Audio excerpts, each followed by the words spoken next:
My racist teacher keeps forcefully searching my backpack ever since I converted to Islam, so I'm making him quit. I am currently in my sophomore year of high school and I have this teacher named Mr. D, who I have never got along with as I feel like he has always had it out for me.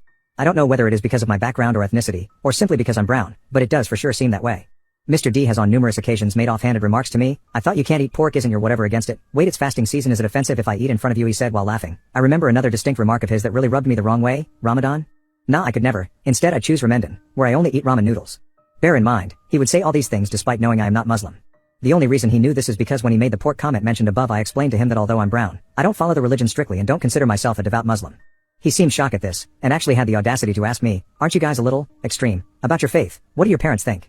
I did not answer his question and simply told him I do not feel comfortable discussing this matter with him. It's no surprise I did not do well in his class, despite being quite good at math. I reported him after he asked me if I wanted my future wife to wear a hijab, because although I'm not religious, he was interested in knowing if I still held some outdated views. Sadly, nothing ever came of it, and I did not discuss the matter with anyone at all outside of school.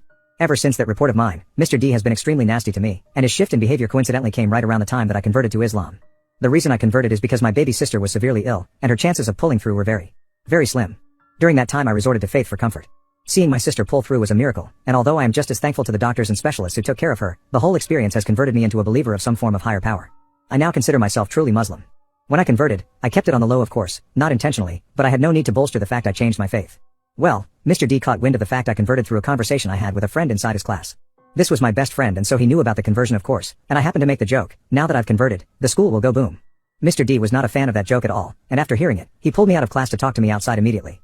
His first words when outside the classroom were, I've heard you converted faith. Why? When I told him I did not feel comfortable answering that, he told me if I didn't answer, he was going to have no choice but to report me for making the joke I just made. So I was forced to explain my change in faith to Mr. D. For some reason, that's all he wanted to know. He told me to go back into the classroom and did not question me further. I was baffled as to why he cared about my faith so much. Either way, I didn't think much of it. It's not like he's going to start examining me every day to make sure I don't go Oppenheimer on the school, right?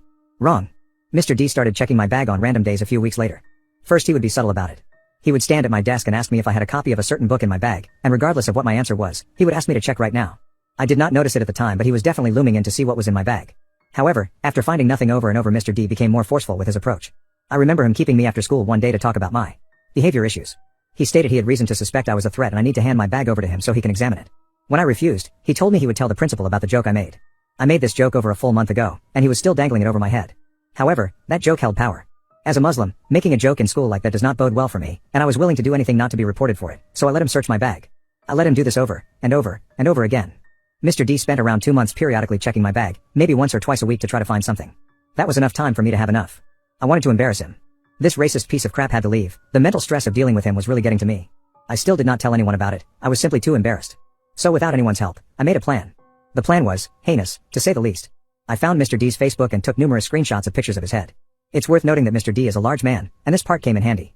I used the pictures of his head I screenshotted, and combined them with photos I found online.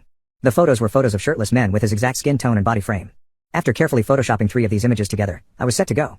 It's worth noting that I am good at Photoshop and it's been a hobby of mine since I was in middle school, so I did a good job of it. I did all of this with a cheap and old laptop not registered to me in any way, shape or form, and with a blocked VPN to minimize the potential of repercussions. I then published these pictures on a very niche website which is into that kind of thing. I then wrote the link of the URL of the images onto a few pieces of paper all while wearing gloves and placed them in peculiar areas around school. Changing rooms, underneath stalls, anywhere where cameras were not seen. I waited for students to stumble onto them and do my work for me. It took a few weeks for anyone to notice, but notice they did. The next thing Mr. D knew was deepfakes of him without a shirt were being shared across the entire school, and he was scrambling around looking for a perpetrator. He has threatened to report these images to the police as they are fakes, but he has not been in school for the last few days. He doesn't even suspect me. I'm thinking he just quit instead of dealing with the hassle of it all. But I'm not sure, maybe when I update next I'll be in custody, who knows. It's a few months later and I'm glad to report I'm not in custody and never in fact got caught. Some people pointed out that posting that while Mr. D was looking for the person who did it was a stupid idea, and in hindsight it really was, but karma was on my side. After I put the deepfakes out and they became the entire talk of the school, it was really hard not to tell anyone, but I knew that I could not trust a single soul, except the kind strangers of the internet of course. So Mr. D did end up quitting. And it was glorious. He became the laughing stock of the entire school and he could not walk through the hallways without getting verbally abused by some students.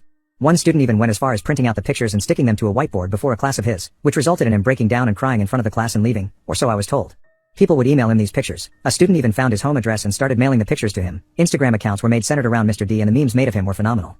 Fellow teachers made a big deal about this, and they were understandably very frustrated with whoever had done this, and a lot of time and effort went into trying to uncover the mystery of who was behind these fakes. The police did not end up getting involved despite the heads of staff constantly telling us that they would. Ultimately, in the end Mr. D has quit, and now in school even any mention of what happened to him or any jokes about are punishable by suspension. Throughout this whole ordeal, he never even bothered to search my backpack once.